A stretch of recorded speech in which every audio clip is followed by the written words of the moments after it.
So, what's up sa inyo mga kaibigan, and again, nandito na naman si DJ MA para sa isang panibagong vlog.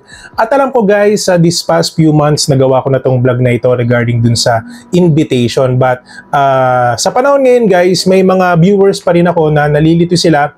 Nagtatanong sila regarding doon sa paano po ba talaga makakakuha ng points dito sa invitation tasking. Katulad nitong ipapakita natin sa screen. Ayan, kung mababasa niyo yung sinasabi niya guys, medyo confused pa siya kasi parang sinasabi niya dito na DJ, bakit gano'n? Nakapag-invite naman ako ng almost 40 na katao pero wala pa rin pumapasok na points sa akin. Sa link ko sila nag-install ng app, sa link ko din sila nag-download but eventually wala pa din daw siyang nare-receive. So ngayon guys, ikaklaro ko sa inyo at ididetalye natin kung paano nga ba talaga kayo makakakuha ng points at ano yung mga magiging sagabal para hindi kayo makakuha ng points. Okay? So that's why dito guys, makikita nyo sa side na to, meron tayong screen recording ng ating live recording dito sa phone na to kung saan ipapakita ko sa inyo yung every detail kung paano nga ba kayo pwede makakuha ng points sa invite or sa invitation. Okay? So una sa lahat guys, punta tayo sa ating profile and of course, click nyo yung invite. Okay? So as you can see guys, meron agad bubungad sa inyo na invite someone can earn up to $14. So marami pong nalilito dito guys, marami din nagme-message sa akin at sinasabi nila na DJ, totoo po ba yung sa invitation once na makapag-invite kami automatically may makukuha kami na $14 na papasok sa aming Popo account. So ito guys, ika-clarify ko na sa inyo, i-confirm ko po sa inyo na yung sinasabi dito ng Popo regarding dun sa can earn up to $14 is pwede po kayong kumita ng maximum $14 sa invite nyo. Kasi dito sa $14 na to guys, yun po yung total tasking na kailangan gawin ng mga invite. So in short guys, pag nag-invite lang kayo, sabihin natin yung in-invite nyo, doon lang nag-install sa link nyo, tapos sabihin natin pumasok siya doon sa invite, wala pa rin po kayo makukuha doon kasi yung $14 na po na yan, ito po yung kailangan nila muna gawin. Okay, so dito na tayo papasok ngayon sa rules. Okay, ayan guys, so babasahin natin ha. Invite friends to register. Friends can download for the first time through the link you share. Kaya mapapansin nyo guys, may mga in-invite kayo na hindi pumapasok doon sa inyong, sabihin natin doon sa invites nyo. Kasi nga, panigurado guys, hindi sila doon first time nakapag-install sa link nyo. Malamang nakapag-install na sila sa Play Store or sa kung ano man yung app na meron sila. So it means hindi sila first time doon nag-install sa link nyo. That's why walang pumapasok doon sa inyong invites. Okay? So, download for the first time through the link you shared. When the app completes the registration, the invitation can be successful. So kasi guys, dito sa Popo, once na pumasok yung invites nyo, may makikita po kayong notification sa ibaba at makikita nyo dyan kung successfully ba na na-invite nyo yung tao na yon.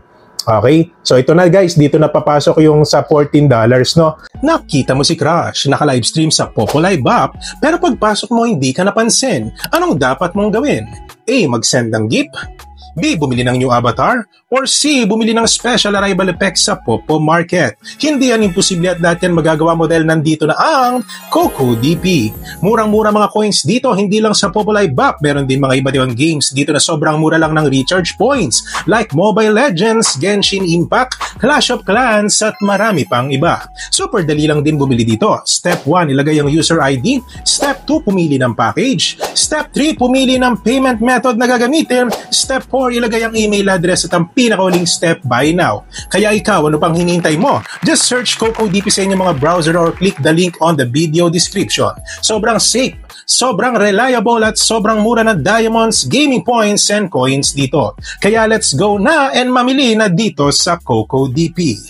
So how to earn rewards? If the invite completes face authentication, so kailangan guys makapag-face authentication muna yung invites nyo, and the following task, you will receive corresponding rewards. Note, the new host only counts 3 hours of live broadcast every day. So as you can see guys, sa baba makikita natin, meron ditong task, and dun sa kanan, meron din dito yung specific reward na makukuha nyo once na matapos ng invites nyo yung task na yon. So bibilangin natin guys kung ilan yung total, no, para magets na yung dun sa $14, no. So 10,000 plus 10,000, 10,000, plus 30,000, 60,000, plus 10, 70, plus 20, 90, plus 20, 110,000, plus 30,000, 140,000 points. Okay? So, yung 140,000 points na yon guys, na manggagaling dito sa tasking na pwedeng matapos ng invites nyo, ang total nun sa dollars ay $14. So, it means guys, kung hindi matatapos ng mga invites nyo yung task na nandito, wala din po kayong marireceive na points. So, nagigets na po ba? Kasi akala po ng iba, ang gagawin lang nila, mag-i-invite sila. Pag nakapag-register na sa link nila, okay na yon. So, maghihintay na lang ng $14.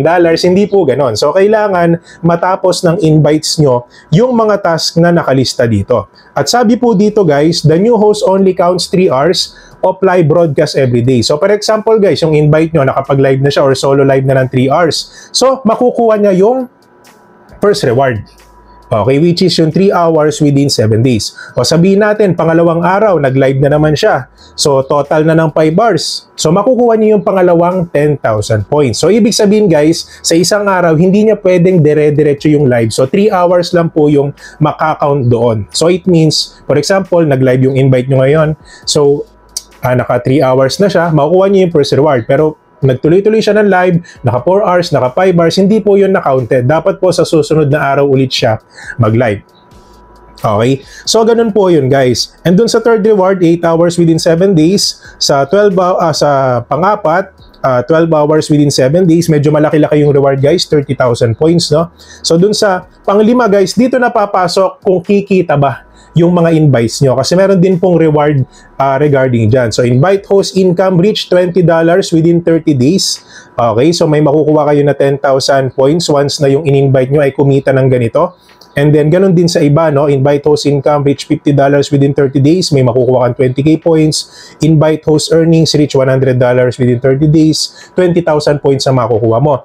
And then sa pinakadulo, invited host earnings reach $200 within 30 days. So, malaki-laki din guys. 30,000 points yung makukuha mo once na matapos yung task na to. So, in total guys, once na matapos ng inyong invite, itong lahat ng task na ito, so makakakuha kayo ng total of 140,000 points. So, pag kinonvert niyo sa dollars, dito na papasok yung can earn up to $14.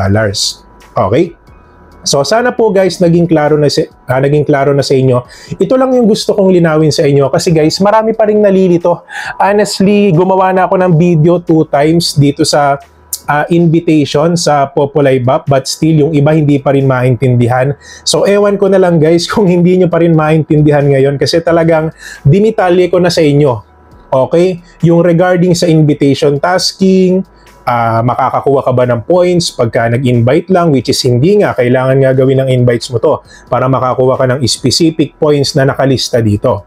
Okay? And ito pala guys, pahabol lang, sad to say, no, doon sa mga in-invites nyo na lalaki or male streamer, syempre dahil hindi pa nga sila makakapag-task, it means wala kayong makukuha talaga sa kanila na invitation reward points. So most likely kung ang babae ang invite nyo, doon lang po talaga malaki yung chance na kayo ay makakuha ng points. Kasi sila kahit level 1 pa lang, makapag-face authentication na, nakakapag-live na. So it means pwede na nila agad matapos itong mga task na ito sa maikling panahon.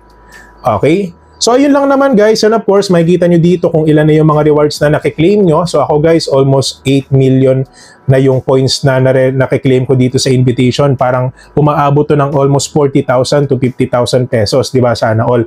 Tapos, number of invitees. Diba kung mapapansin nyo guys, ang dami. 1,649. So, ibig sabihin, hindi lahat ng na-invite ko, ginagawa nila yung task. Okay, pero ngayon guys, wala masyadong nagre-register sa link natin kasi hindi na rin ako nakakapang-invite and at the same time, busy na rin tayo sa mga buhay-buhay natin. But still, updated pa rin naman tayo dito sa Popo. So, yun lang naman guys, yun lang naman yung aking gustong i-clarify sa inyo. Uulitin natin guys ha. Pag kayo po, for example, nag-invite kayo, no? Invite now. So, for example, kinapin niyo yung link. Ayan, so na-copy and of course, pinaste nyo sa Messenger, sa Facebook, no? So, para sa akin guys, ang i-recommend ko talaga is kung kayo ay mag-i-invite, kausapin nyo sila sa Messenger para mapaliwanag nyo ng maayos. Okay? Kasi baka mamaya, may mag-register nga sa inyo, no, successfully registered pero hindi naman nila ginawa yung task. So sayang lang guys kasi dito sa Popo Live App, katulad ng sinabi ko, meron siyang duration or days na kailangan tapusin ng invites nyo yung task para magkaroon kayo ng bonus points. So pag lumipas ang isang linggo, 1 month, so wala nang chance na makakuha kayo ng points dun sa invite nyo na yon. Okay, so parang ang gustong iparating sa inyo ni Popo na hindi lang invite, dapat i-guide niyo yung mga bago. Kasi 'di ba, sabihin natin magi-invite kayo sa Popo, pero miski kayo hindi niyo naman alam yung mga basic, mga rules dito. So paano kayo magkaka-points? Okay, lagi nating tatandaan guys na bago kayo mag-invite, alamin niyo muna or ma-realize nyo na dapat talagang pag-aralan nyo yung mga basics sa Popo, yung sa solo live, para kahit papano hindi malito yung invites nyo. Kasi yung iba dito, akala ata invite lang ang gagawin, invite, hindi nila alam na kailangan tapusin din ng mga invites nila yung naandito. Ayan yung mga task dyan. Okay, kasi kung hindi nyo matatapos, kung hindi nila matatapos ito, wala po kayong makukuha na points kahit piso sa kanila. Okay? So actually guys, napakadali lang nung unang task eh. Invite host to broadcast for 3 hours within 7 days. So pag nag-solo live yung invite nyo na babae, panigurado may magno-notif sa inyo, pwede kayo makaklaim ng 10,000 points. Actually guys, yung logo dun sa inbox parang kulay dilaw siya. So once na may makita kayong ganon, yung kulay gold na coin or sabihin natin dilaw na logo, it means may makiklaim ka na points. Kaya ako minsan guys, pag nakakakita ako ng ganon, natutuwa ako kasi it means may makiklaim akong points. So yung points na yun kasi, kaka-shout ko yun, diba? So mako-convert natin siya sa tunay na pera. At pinaka-the best kasi talaga dito guys kay Popo, ang bilis lang talaga ng cash out. Siguro mga ano lang, 5 to 15 minutes. Di ba hindi katulad sa ibang app na inaabot ng isang araw, 2 araw, Diyos ko. Di ba? So dito sa Popo talaga, para sa akin, ito yung may pinakamabilis na cash out na live streaming app sa ngayon. So yun lang naman guys, hopefully naintindihan nyo na. And sa mga kaibigan natin, kung may mga tanong pa rin kayo, just message me on Facebook, Michael Aaron Montes Isorena. And by the way guys, nasa video description pala natin yung ating Facebook link sa mga gusto din mag-register as an agent dito sa Popo, sa mga gusto maging live streamer dito sa Popo. So check nyo lang yung ating video description. And of course guys, so don't forget to visit the CocoDP. No? So one of the, para sa akin, pinakamagandang platform kung saan pwede kayong mag-recharge ng coins para kahit papano mas makarami kayo at mas makamura. So yun lang naman guys, maraming salamat po sa lahat ng nanood dito. God bless and more power po sa inyo. At good luck sa mga bago dito sa Popo Live App.